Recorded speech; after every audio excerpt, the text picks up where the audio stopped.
mi sen? Evet. Çünkü... Çünküsü münküsü yok. Çünkü ben, sen? E'si şu. Ben ve sen, yani ikimiz olmaz, anladın mı? Olmaz. Ama neden? Sürekli bir insanın beni takip etmesini istemiyorum. İkimize de günah. Sevmenin günah olduğunu bilseydim yemin ederim seni sevmezdim.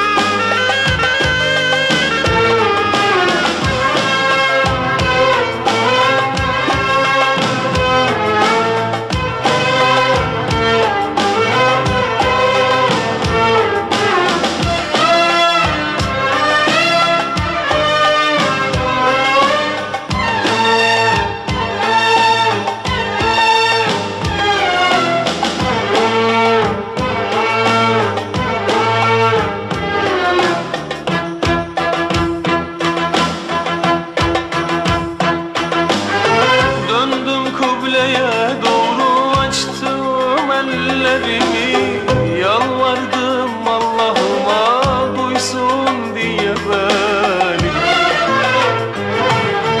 Damla damla gözyaşım dökülürken gözümden çektiğim acıları yaşıyorum yeniden.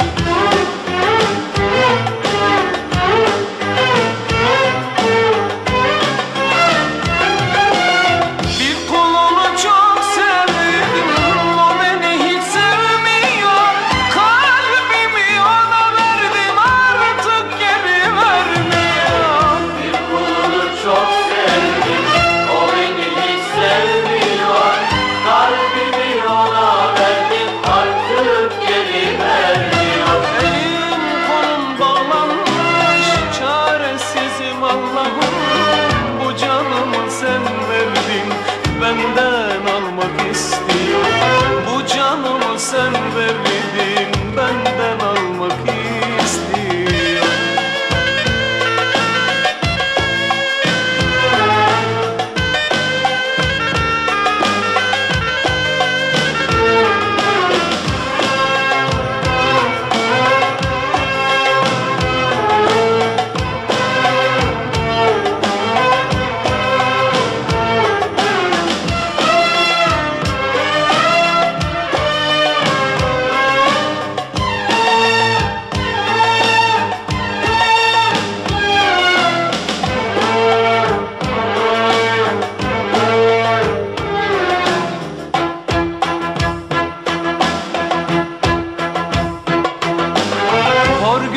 Şu gururun tükenmek bilmez mi? Sevginle yanan kalbi üzdüğün yetmez mi?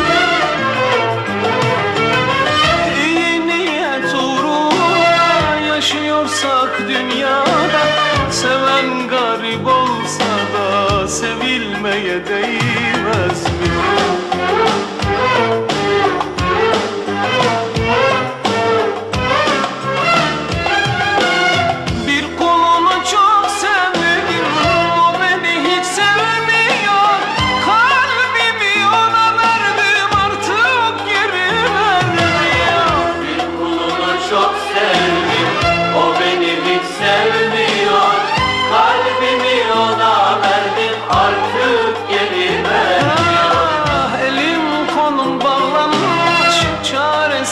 Allah'ım, bu canımı sen verdin, benden almak istiyor.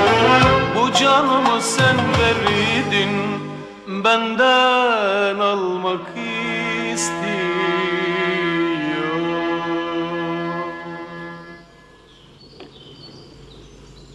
Hadi kız, hadi. Ne yapayım? İbrahim. Lütfen.